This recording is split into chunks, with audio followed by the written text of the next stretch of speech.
Hey, how's it going? This is Ellis once again, coming to you with another video.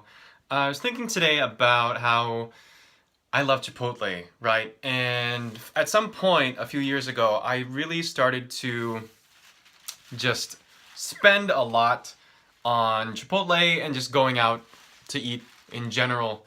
And it really racked up. It was when I was in college. And I mean, come on, Chipotle is like really good. I mean, their burritos, their quesadillas, their bowls, things like that. And for a while, I kind of lived like that for several years, going out to eat all the time. That was just kind of my thing. And recently, I started, a few months ago, I started looking at my finances as far as where I could save. And then immediately I saw that I could definitely save on not necessarily going out to eat as much, specifically at places like Chipotle. So, I mean, I kind of tried to cut down on my eating expenses and other expenses before in the past, but I would always end up going back to my old spending habits, kind of like going out to eat a lot and everything that I would do. But for me, mostly going out to eat a lot. But this past year, like I said, I started to really look at my finances and see if there are indeed places that I could start saving, right? So eating out was one of those. So immediately, cold turkey, I just stopped going out to eat. I unfortunately stopped going out to Chipotle as much. And at first it was a drastic change, right? And you know, I'm used to the really good comfort food feeling of Chipotle, and I would do that every day, right? So as you can imagine, if you quit any type of behavior that you usually do every single day, it's quite drastic at first. But then over time, especially when I started to see in my bank account that there was usually typically more money compared to on the average, just from cutting out going out to eat all the time, I started to realize like, wow, in general, we as humans are creatures of habit, right? I've heard that somewhere.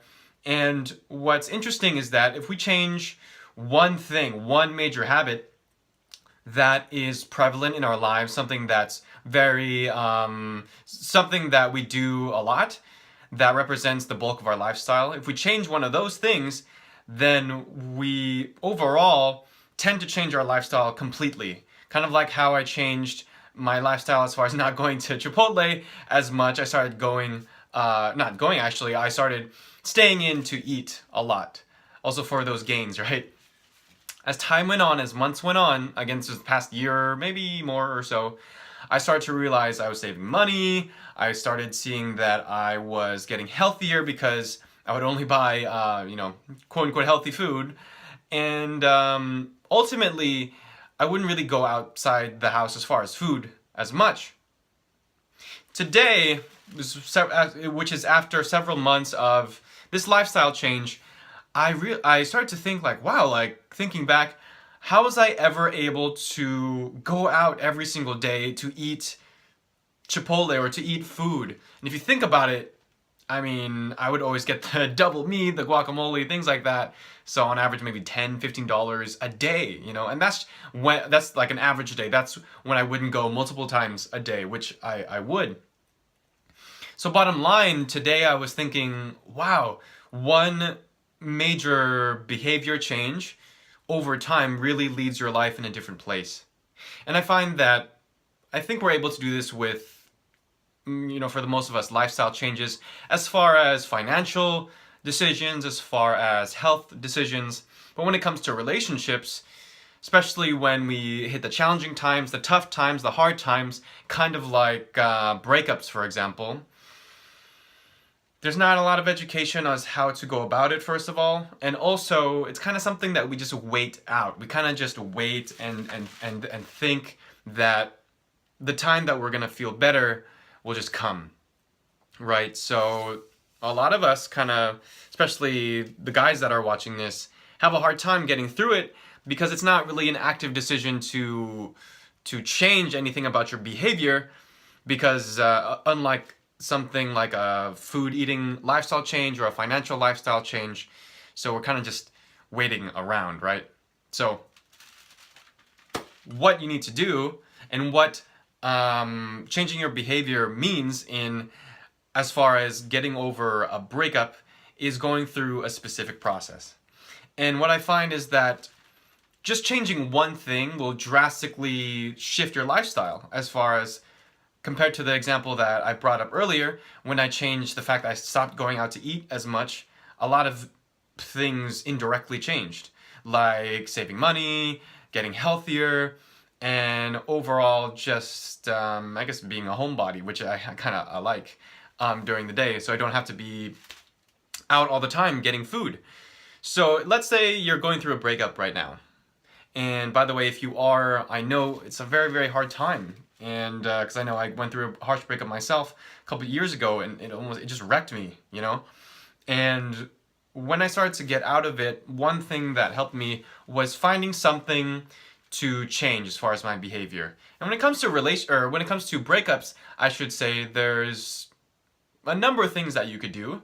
So for example, if you just change the people that you're hanging out with. Maybe you're hanging out with mutual friends that your ex is also hanging out with. Maybe that might not be beneficial for you, because as much as you like your mutual friends, it's gonna be harder for you to get over your ex by hanging out with those people. That's one. So if you change a behavior like that, stopping to hang out with those kinds of the people that are around your ex a lot, that could be a major change that pretty much shifts your lifestyle as far as actually at least starting to get over them, right? Another thing you could do, let me think, another thing you could do is take them off of social media. That's a behavior change, because that would help you actively try to get over them, since you're not bombarded with information that you don't necessarily need to know about them. Things like that. So I want the example, the Chipotle stopping to go out to eat at Chipotle example to relate to this example too, if you're going through a breakup. The point is, one lifestyle change or one behavior change, at first it can be very drastic, and at first it can be, you know, almost like your world is changing too fast. But kind of like the example of how I wanted to save money and things like that, it comes from an active decision. So when it comes to going through breakups, it's the same thing.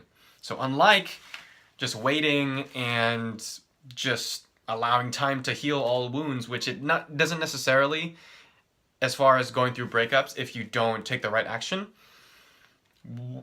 something that you can do is just find something easy to change. So like I said, some examples are maybe not necessarily hanging out with the same people that you've been hanging out with. If you and your ex are hanging out with the same mutual friends, taking them off of social media, just doing, you know, little things that will change the overall life that you have, as far as allowing yourself to be able to get over your ex sooner than later. So if you're a guy watching this and you are going through a breakup, and whether it be a new breakup or a breakup that you've been going through for a while, and you've been trying to get over it, and you just want to do everything in your power to get over it, and you're an open-minded, action-taking kind of guy, I came up with some things that I can teach you for free. If you head on to the link, I'll put it in the description, at ellisgarcia.com, I can teach you many things, 3 things specifically, that will help you get through this tough time. It's absolutely free. It's really a labor of love for me, because a couple of years ago I was going through a breakup myself, and it was really the hardest time in my life, but I got through it. So as someone that has gotten through it and has learned certain things about how to get through it effectively, check that link out, ellisgarcia.com, to find that out and learn those things that could really help you change your life for the better. All right? One last thing, don't forget to subscribe, because I would really, really appreciate that. I'm trying to come out with more and more videos for you. And leave a comment below what you think about this video, what you think about this topic, and let me know different topics that you would want me to talk about, because I'm always looking for new ideas to talk about. Anything that has to do with relationships and personal development and how those things come together is what I love talking about. So, Once again, subscribe, leave a like and comment, and also if you're going through a breakup as a guy and you're struggling with it and you're open to information to help you get through this tough time in your life, go to ellisgarcia.com, which will be a link in the description. So thanks again. Hope you have a great rest of your day. And that should be it. See ya.